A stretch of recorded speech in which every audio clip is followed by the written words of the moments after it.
Olá, sabe aquela situação? Você consegue finalmente o reconhecimento do seu diploma estrangeiro em Portugal. Mas aí, na hora de se candidatar para uma vaga de professor, dá de cara com um muro burocrático. Se isso parece familiar, esta análise vai detalhar os argumentos jurídicos que mostram como a lei está, na verdade, do seu lado. O cenário é, infelizmente, até comum. Uma universidade portuguesa confirma que o diploma estrangeiro é válido e pronto, o caminho parece livre.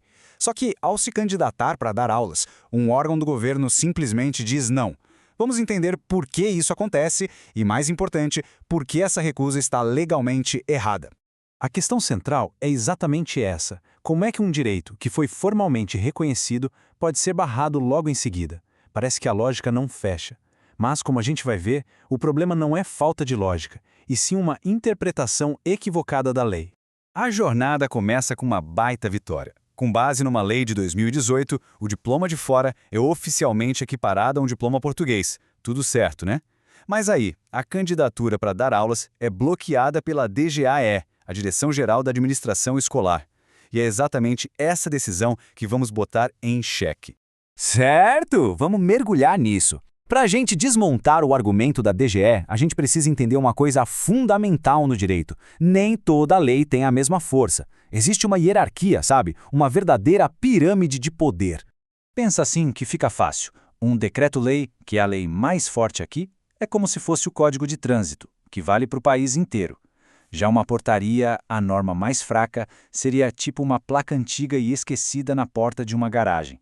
Qual das duas manda mais? Obviamente, a lei nacional.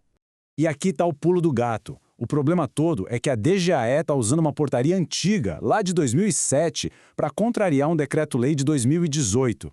Em outras palavras, está usando uma regra mais fraca e desatualizada para ignorar uma lei mais forte e recente.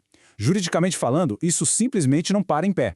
E é justamente nesse conflito, nesse choque entre a lei nova e a norma antiga, que todo o argumento da administração desmorona. Vamos entender por quê. Agora se liga nessa frase que foi tirada direto da lei mais recente. A totalidade dos direitos. A lei não podia ser mais clara. Não diz alguns direitos ou direitos parciais. Diz a totalidade. Isso significa uma equivalência completa, total, sem mas nem porém.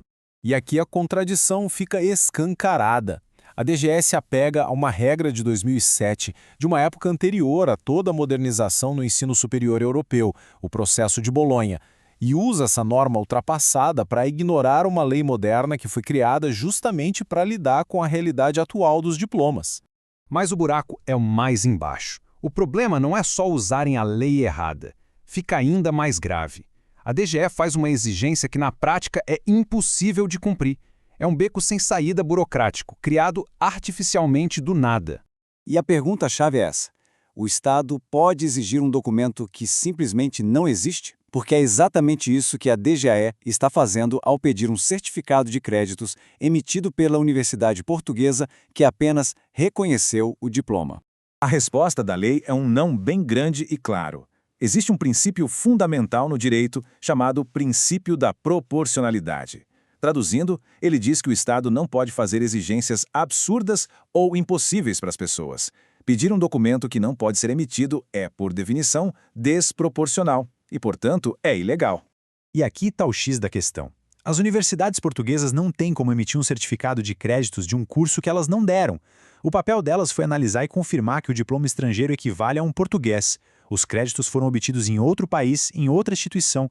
É uma barreira intransponível criada do zero.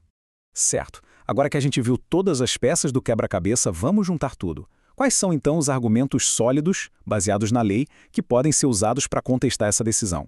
Este quadro mostra o contraste perfeitamente. De um lado, a posição da DGE, baseada numa lei antiga e numa exigência impossível. Do outro, a posição correta perante a lei, que está firmemente apoiada na legislação mais recente e mais forte. Resumindo a história toda, os argumentos centrais são estes. Primeiro, o reconhecimento específico já confere todos os direitos. Ponto.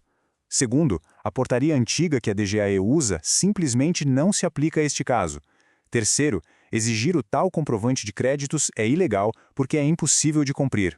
Em suma, a administração está criando uma barreira que a lei não prevê, indo muito além dos seus poderes. A conclusão é esta, e a pergunta final resume tudo. Se a lei confere plenos direitos, por que é que a burocracia os retira?